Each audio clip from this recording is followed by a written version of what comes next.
up. I think we're live now, so we must stop talking about huge phalluses. Because people think that's all we talk about. It's not true. I know, I realise that. There's more to life. I'm not sure what, but... I don't know either. If I find out, I'll let everyone know. Okay, see. That'll be my next video, the thing that's beyond phalluses. So this is Coach Amanda, and this is the very serious business of therapeutic coaching, etc. Amanda's been working for a long time in the field. One of your specialities is actually childhood trauma, isn't it? Yeah, especially childhood sexual trauma. I've co-authored a book about that. Childhood sexual trauma. Okay. Could you talk briefly about what got you into that subject and your experience in that particular field? Well, my own experiences, as you know, as a teenager, not as a child, thankfully, but certainly my own experience as a teenager, being on the receiving end of a psychopathic boyfriend, who then became a stalker, and having to deal with all of that. And then I decided to, as you already know, train as a therapist. I've got a background in journalism and PR and the music business, but I decided to retrain, as you know, about 11, 12 years ago. And then I got involved in the Lantern Project, charity based in Liverpool, which was set up by Graham Welber, who was involved in a scandalous sexual abuse case in a school, in a private school. And he not only went through his own process of healing, but he decided, as part of his own process of healing, to set up a charity to help other people who were going through the same thing. Because what he discovered, and you know this, is the amount of help that was available through the NHS was woefully inadequate for any kind of childhood trauma, let alone sexual trauma. And Graham himself went through, the usual 6 weeks of therapeutic counselling and found it absolutely useless. Yeah. And so he decided to create his own system. So after years of working with people who'd been through that, he discovered something called unstructured therapeutic disclosure, which basically means people can talk as they want, as things arise, and for as long as they need to. And so he provided that service for free and using his own money and his own resources, and then over time got funding from the NHS and different government bodies. So I worked there, and as a counsellor, therapist, working with people who had come through that.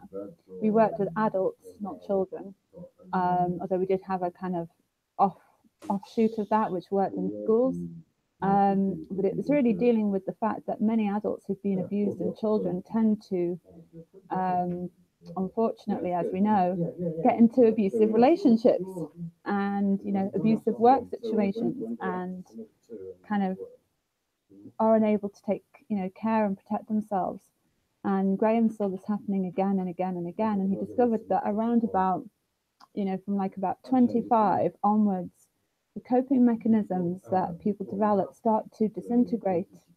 And he discovered that around about middle age, especially, the coping mechanisms go completely.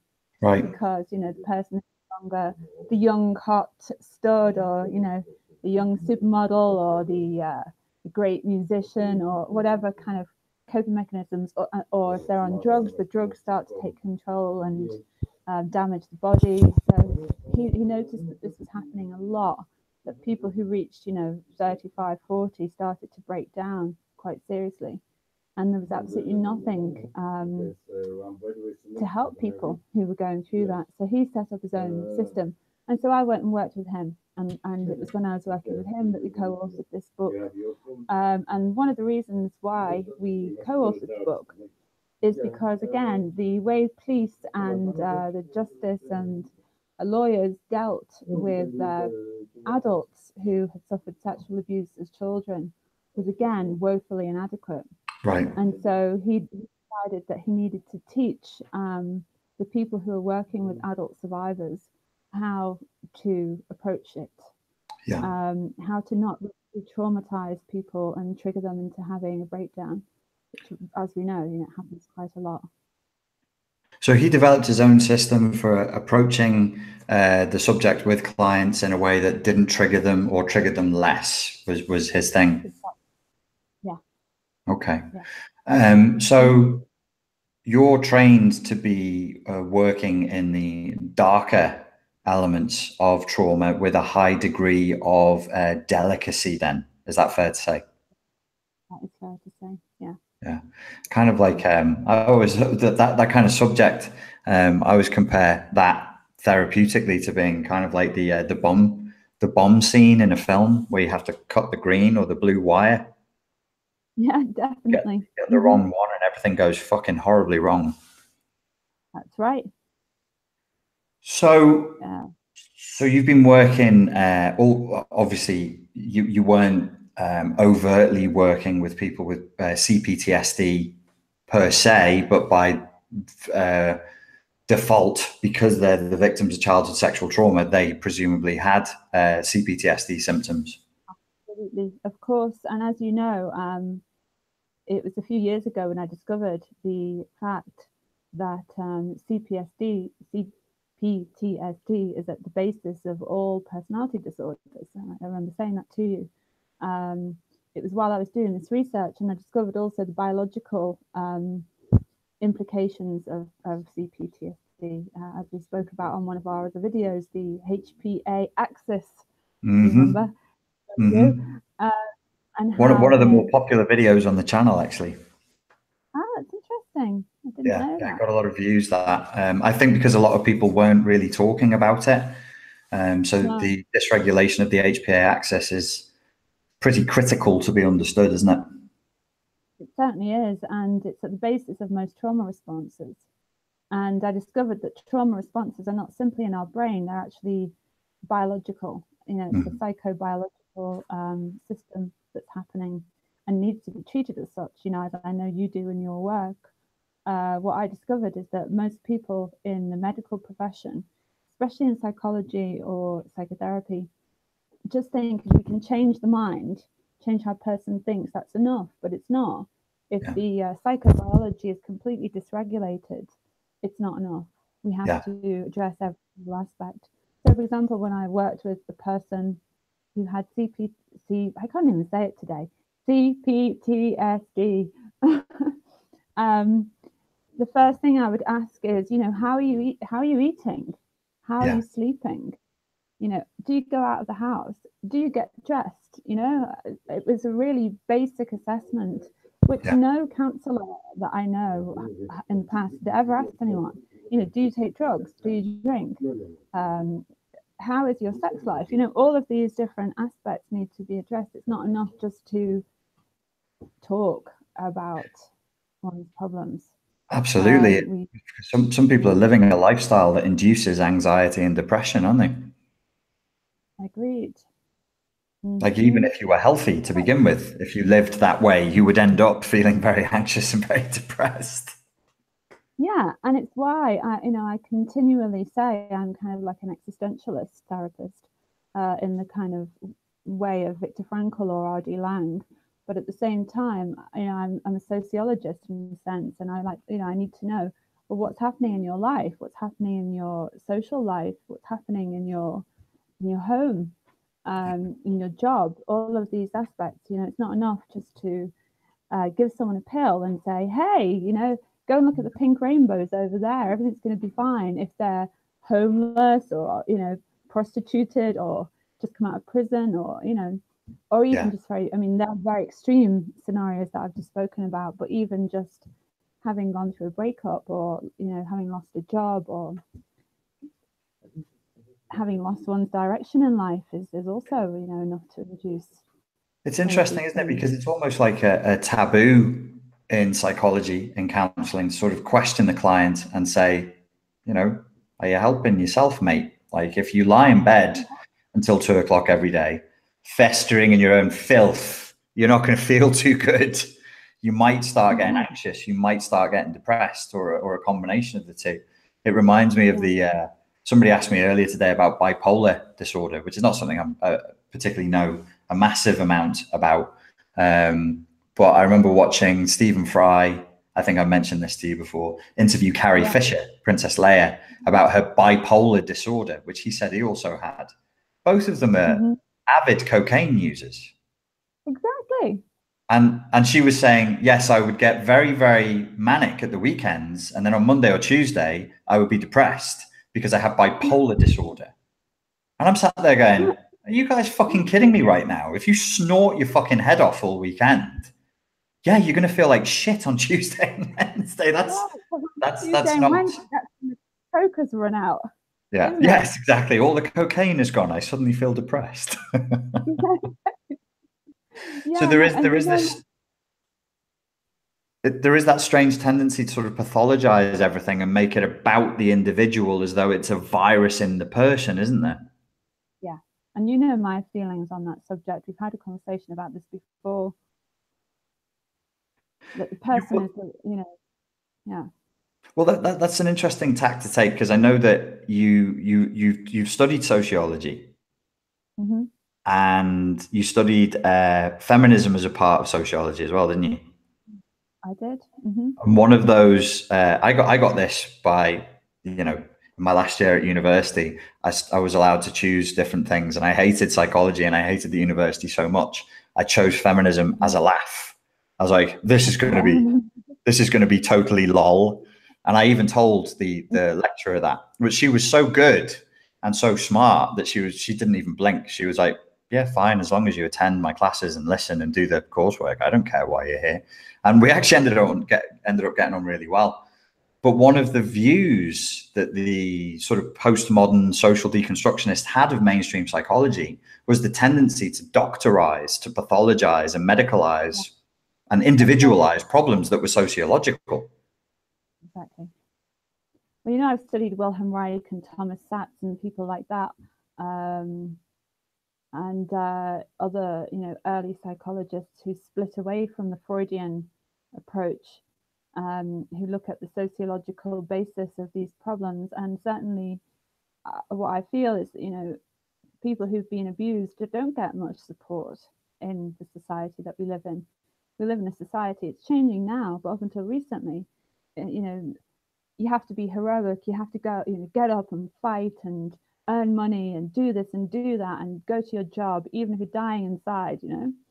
And it's only now recently that this has changed. I don't really know when the tide change began. I suppose in maybe the 20s and 30s. And then, of course, after the war, after the First and Second World War, we had a basis for trauma. We had an understanding that trauma existed, probably for the first time ever as a society. What was it called again? Battle fatigue or shell shock. Battle fatigue, shell shock. Yeah, no, these you're talking about the type of things that you could be executed for, right? Exactly. Moral cowardice was one of them. Absolutely, moral cowardice. Yeah. So if you're 19 years old and you're dragged out of your village in Birmingham and shoved to the front lines to be mortared every day, and you dare to cower, you might end up getting shot by your own side. Exactly. And now when you think about it, you know, knowing what we know now, who are the people who would succeed in that type of situation? Psychopaths. Narcissists. Yeah. You know, sociopaths. Not your average person who's actually got a heart and has empathy. Well, you remember the video I sent to you, Captive Minds, a few years ago. It said people are not, you know, soldiers are not generally created. I mean, sorry, they're not generally of a particular type of character to become soldiers. That's quite rare. They have to be created by having all of their boundaries broken down systematically over time. Which is what military training does. Perhaps not explicitly anymore, but it certainly used to be an explicit purpose of training frontline infantry was to. They didn't have the word psychopath in you know Roman times and the early days, but they knew what they wanted from the humans that were working for them. They knew what they wanted from people who would be on the front line, and they wanted savagery. They wanted obedience, a combination of obedience and savagery. Mm-hmm. A bit like boarding school. We've had this conversation before, haven't we? Yeah, boarding school, something that I went through, and an environment in which I flourished, oddly enough.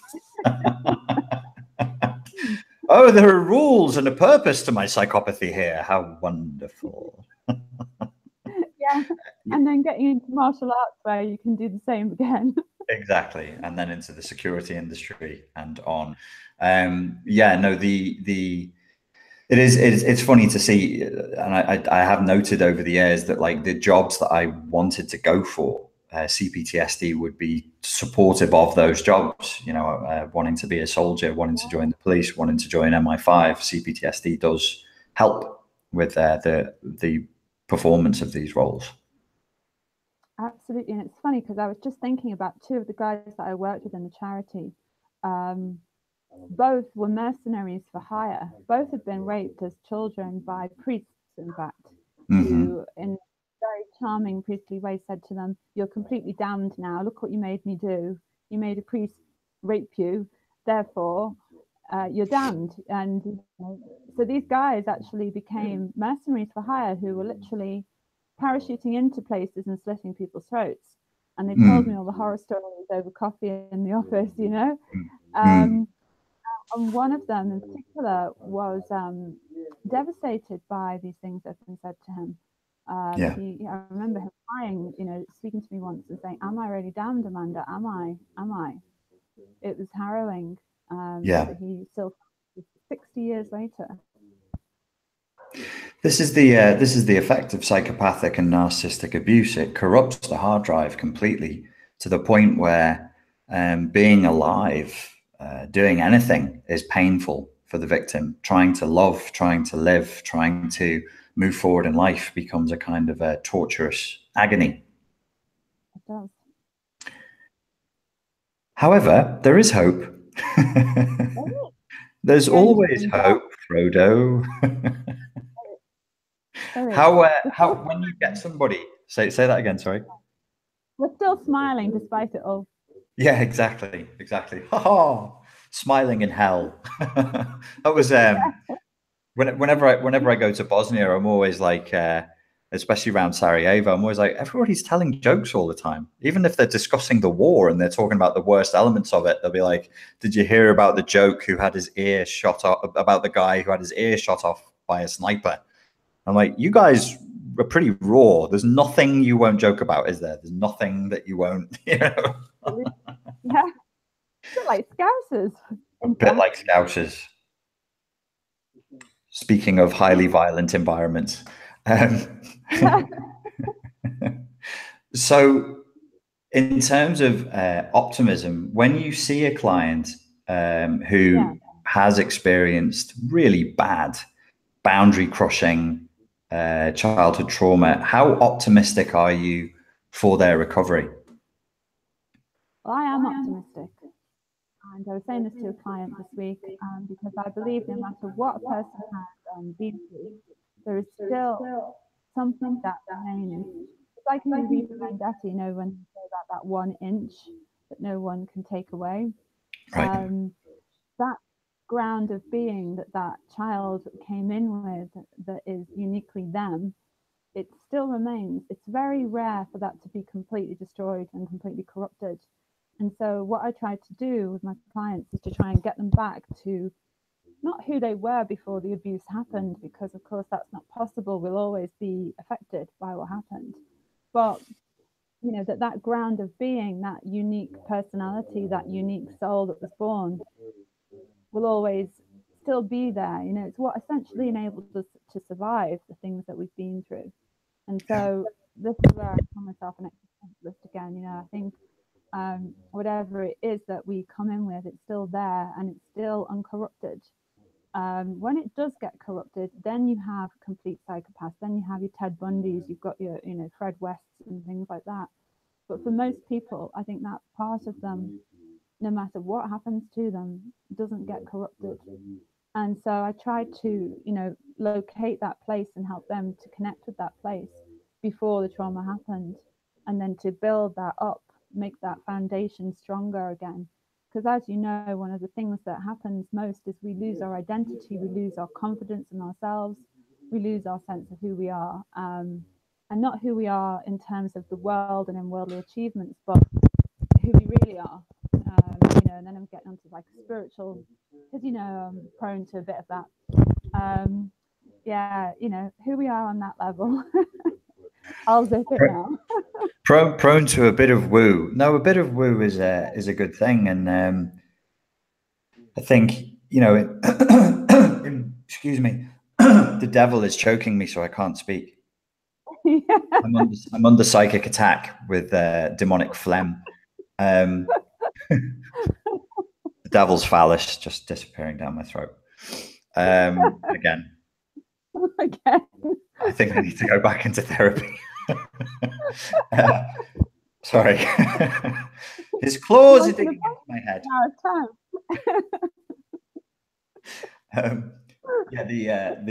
Maybe it's age, or I don't know. The last sort of year, I've become more spiritual again. I mean, I don't usually bring it in to this kind of work because people are very impressionable in this kind of work, and I don't want them to go into odd places. Like I'll go, oh, maybe we have a soul, and then they'll be like, yes, I'm a manifestation of the alien Zanu Badudu, and I've come to the earth to do blah blah blah. And I'll be like, okay, that's not what I fucking said.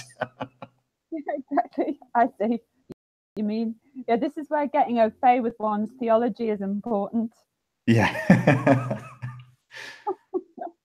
But I mean, it could be argued that because the changes that people need to make are so all-encompassing in terms of healing from really deep trauma, that if they don't have a religious belief, they need some kind of belief that is so meta and supra that it is effectively a religious belief. Absolutely agree. I don't think there's any way of healing from this without that. I really don't. All of the people that I found have been kind of corrupted in the way that I mentioned don't have any of that. Right. They see life as hell. They don't think they've got a soul. They think when they die, that's it, it's finished. And yeah, they don't have that meta belief to keep them going. And what was interesting to me is even when people had been abused by priests, they still had a spiritual belief. And that really amazed me in my work and in my research. I thought out of everyone, they would have become atheists, or nihilists. But no, it still stayed in there. It still stayed in there. And it could be like a little spark. It could be nurtured and, made to grow bigger. And certainly in my own healing, I could not have done it without my own spiritual belief, not belief, but faith or, experience. And I've seen this time and time again with different clients. And how I kind of bring it in, it's not that I expect them to have any particular belief or any particular faith, but just to kind of redirect them to that place inside of themselves that cannot be corrupted, that is beyond what happened to them. Yeah, it's an interesting way of looking at it, that there is that part of somebody that the spark of hope, of life, of a soul is still there, and that's what the coach needs to reconnect with and help to grow, because it's probably been pushed right the way down and made that small in order to survive, and we have to sort of encourage it and cause it to grow. And as you say, if that's gone, you probably do have a full-blown narcissistic psychopath where there is no hope for them, and they do live in a kind of not self-inflicted is the wrong way of phrasing it, but self-caused hell, where all they see is darkness and suffering, and the world is just a series of power games, and it's all just dog eat dog, and that, and might is right becomes the ultimate core value. It does. You described that perfectly. This is what I've seen when I've met people like this. I thought it was perfect too, but thank you for joining me. I mean, I was already stroking my own ego, going, that was really good. I saw your left hand moving, or is it your right one? Yeah, well, one of the hands was moving. You could see at the auric level, I was giving myself a spiritual wank. Yes, exactly. I saw it. I actually should just say that we have a lot of American followers. And when you say stroking, do you know this, that in America, stroking only means one thing?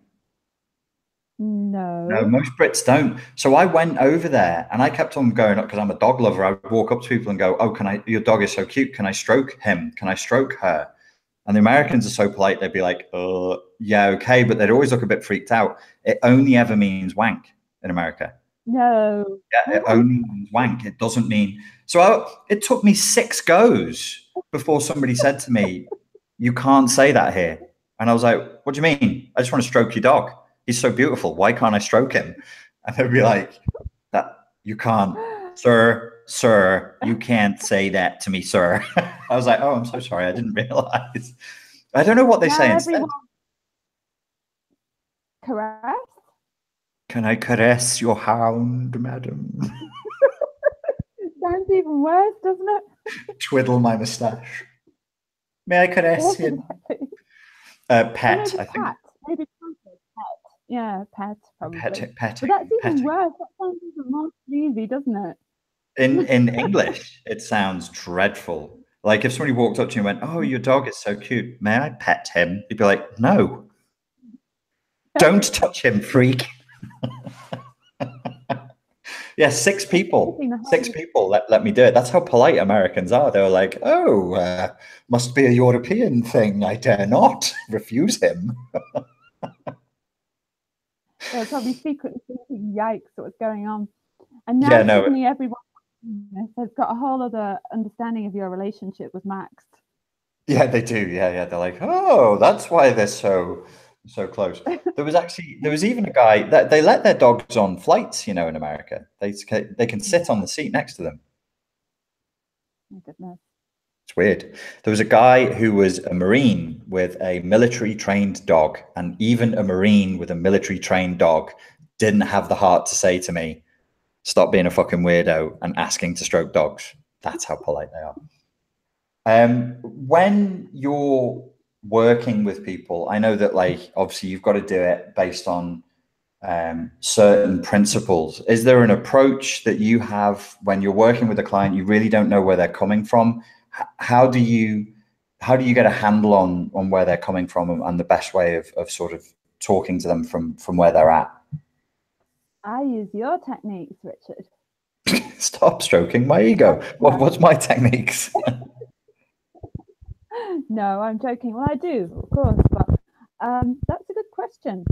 I would say empathy. I was taught to be empathic and always have unconditional positive regard for my clients. So empathy, positive regard, compassion, and trying to enter into the client's experience as well, even if it's totally alien to me and to my understanding. Yeah. So yeah, that's really how I do it. Plus I'm an intuitive, as you know, but more of the woo stuff coming out. So intuition and, a bit of clairvoyance, a bit of sneaking around in their psyche, doing a bit of rummaging. No, guys, I don't really do that, not without permission, and that costs extra. Would you like your boundaries pushed today, sir?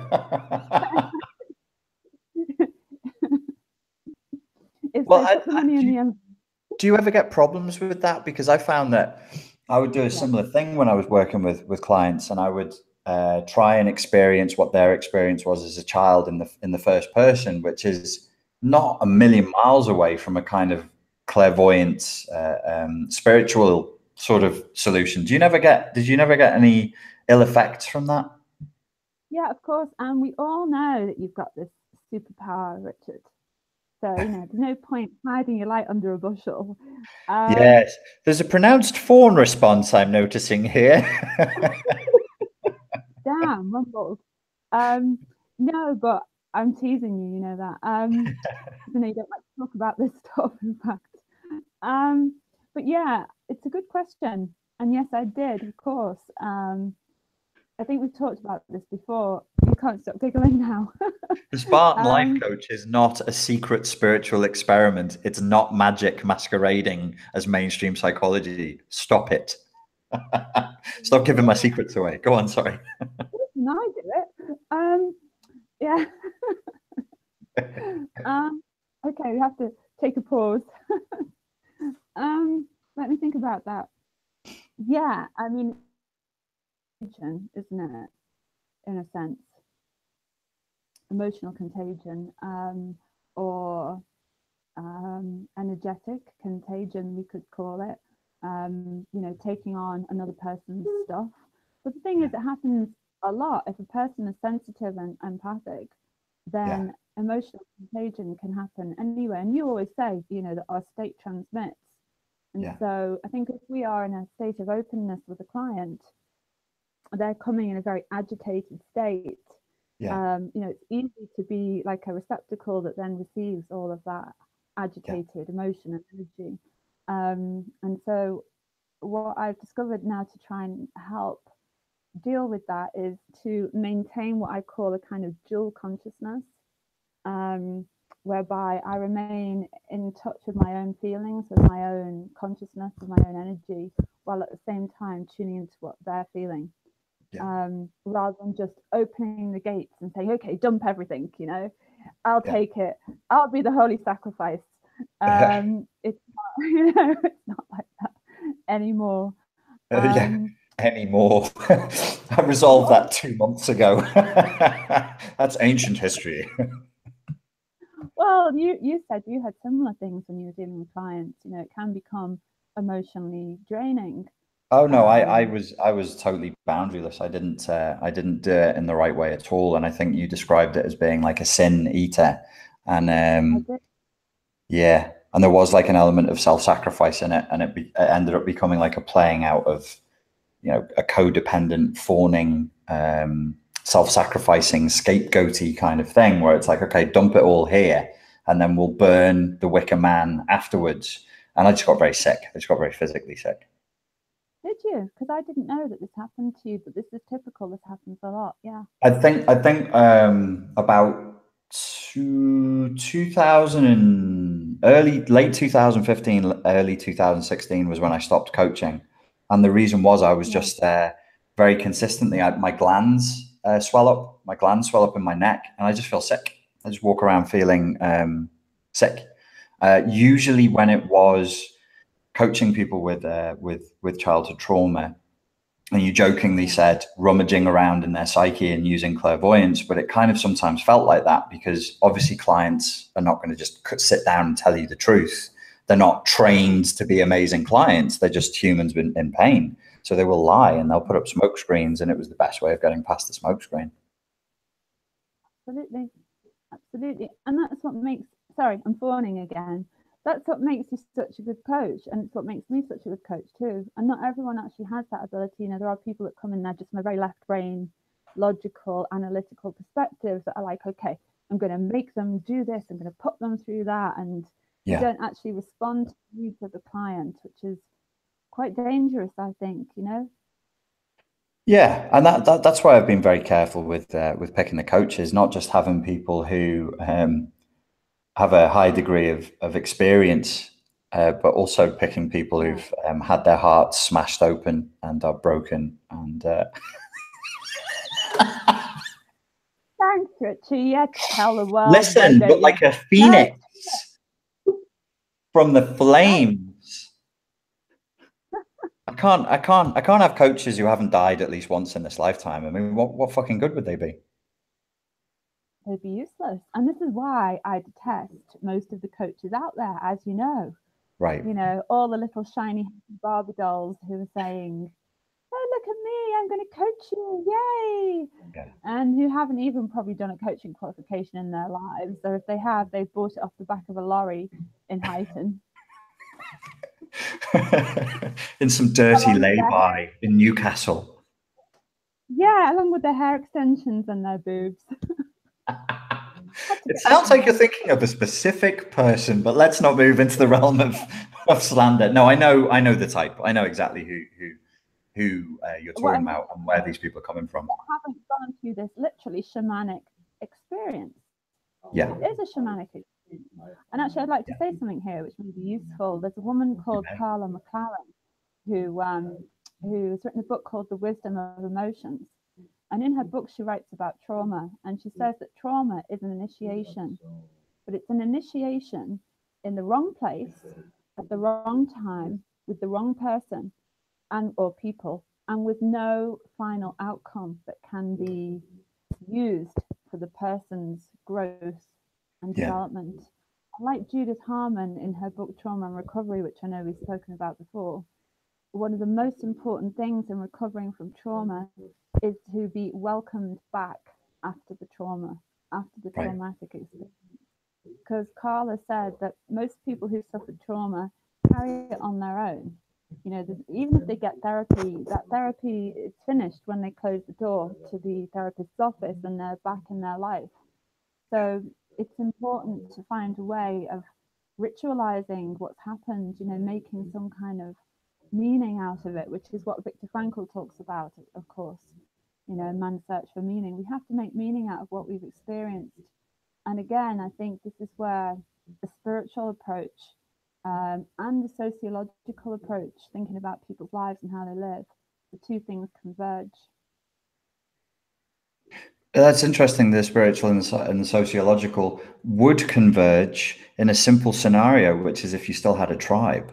The tribe would welcome you back after your journey, after your shamanic experience, after your initiation, after the whatever tortures you had endured. There would be a returning back to the extended, soft boundaried family unit, and that's how we've evolved and lived for a long time. So perhaps there's an element there in which the sickness of modern life has crept in and is actually, you know, there's always been trauma, there's always been pain, but now perhaps we're missing one of the key components for healing with and coping with that trauma. Absolutely, because our society as a whole has become atomized. People are more isolated. You know, 2.5 children in a closed household, and we're not living in groups like we used to. We've had this conversation before, I know. And certainly what I just thought when you said that, I think that's what you've created here. You've created a kind of tribe online of people who've been through the same experiences and who comment on the videos, who, you know, sign up for the courses and who work with the coaches. And it's not like, you know, just come for therapy once a week and that's it, you go home and there's nothing else. I think that's what the internet has given us. It's given us a forum for a tribe, even if it's not a physical one. Yeah, absolutely. Absolutely. And the course as it's set up is somewhat traumatic and is a kind of initiation. It is uncomfortable. It's pushing the person's boundaries. It's pushing the client into new directions. But, you know, as you say, with the right person at the right time and with the right outcome, which is healing and sovereignty and independence and permitting the person to come back to themselves. Absolutely, to come back to themselves, yeah, which is exactly what I was saying before when I say there's this part that's never destroyed by the trauma.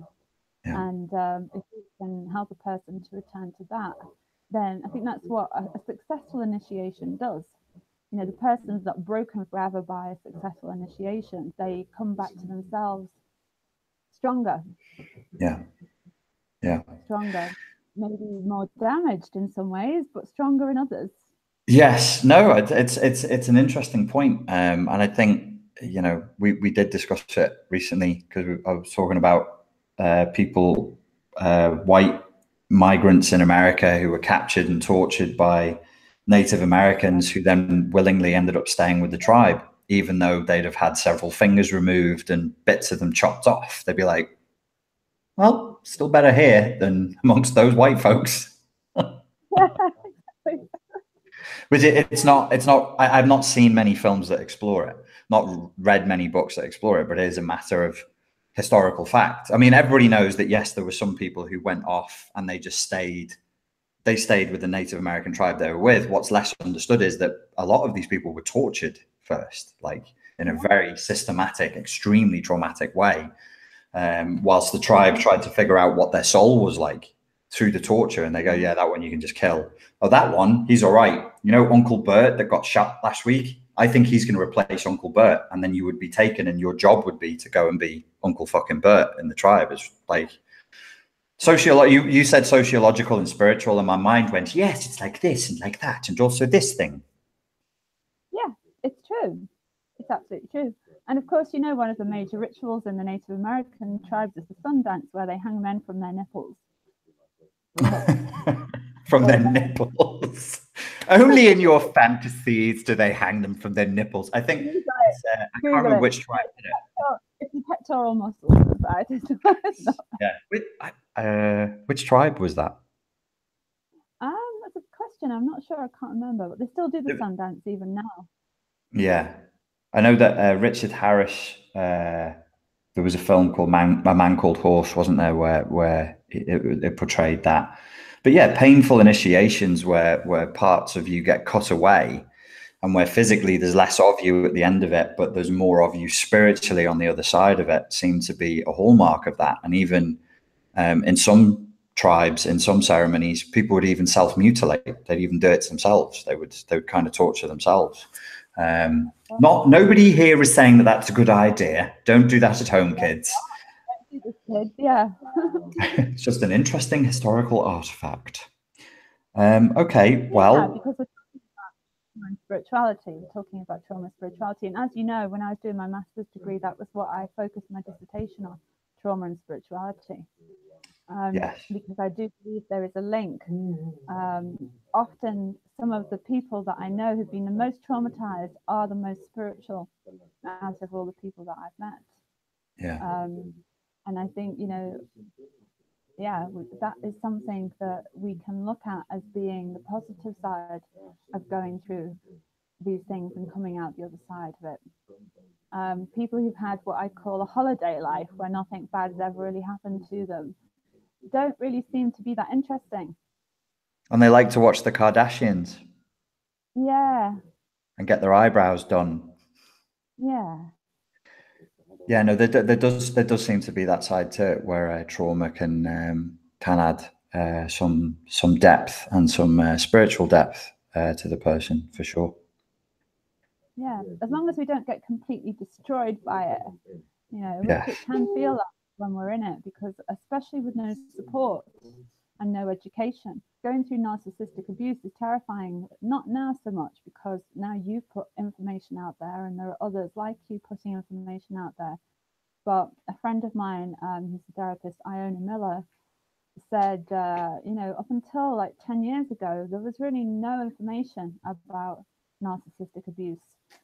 She went through it and she had 10 years of hell that almost killed her, and there was nothing. And she, you know, she said, I'm a therapist, I should know better. But, well, we've been there, haven't we?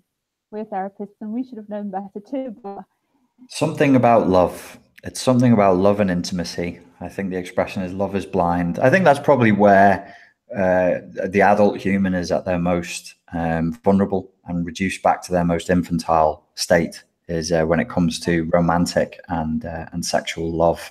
I think everybody is vulnerable to a degree. Yeah, of course. I love your video about that, actually, when you're saying I'm really vulnerable and now I'm, what did you say? I can't remember. You posted a brilliant video not that long ago and you're talking about vulnerability and love. Can you remember you made some brilliant sound bites? Yeah, no, I can never remember what the hell I've said. People come to me after a video and go, do you remember when you said this? That was really cool. And I'll go, no, I don't remember it. I'll have to find it again and look at it. But I was reading that and thinking, yeah, that's how it is. You know, it's how it is for a lot of people who don't have trauma to deal with. Yeah. And the trauma happen, you know, yeah, of course, there's going to be issues arising. Well, I could talk to you about the subject for hours, as we have proved multiple times on multiple Skype conversations. You have been talking for 4.5 hours. It's like, Jesus Christ, I better go and do some work. I know. This is work, is it not? This is work. This is the work, the great work, pure alchemy of the soul.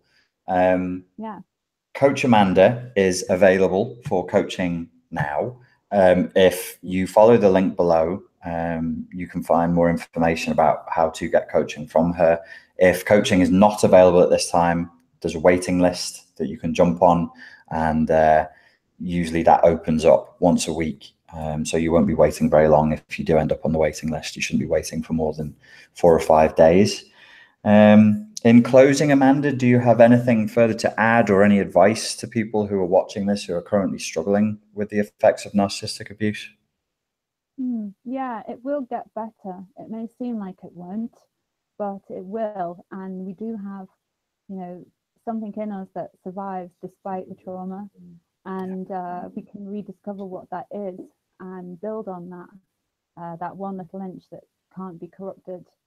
And through doing this program with Richard, through doing the things that I've learned through my own training and experience, and through developing some kind of spiritual practice or understanding or meaning, then I think that people can heal and they can recover. We've proven it, haven't we, ourselves? Yeah. And seen it time and time again. People are resilient. And we can bounce back, but we do need support and we do need a community. So in I'd say in that regard, people who are going through this now, reach out to whoever you can, watch the videos, find a coach, find a therapist, and talk and share and learn, because you're not alone. Many people go through this, and we can recover. And on the other side, welcome to the world of being initiated. And they're like, I didn't want to be fucking initiated. Too late. I know, yeah, exactly. That's the thing, isn't it? Yeah, that's the thing. I'll finish with a quote by Ernest Hemingway. Life breaks everybody, and some of us are strong at the broken places. Very cool. I like that. I like that. Okay, well, thank you very much for that, Amanda. And guys and girls, if you want to sign up and have Amanda help you through your own personal initiation, there's more information in the link below on how to do that. Thank you. Thanks, Richard.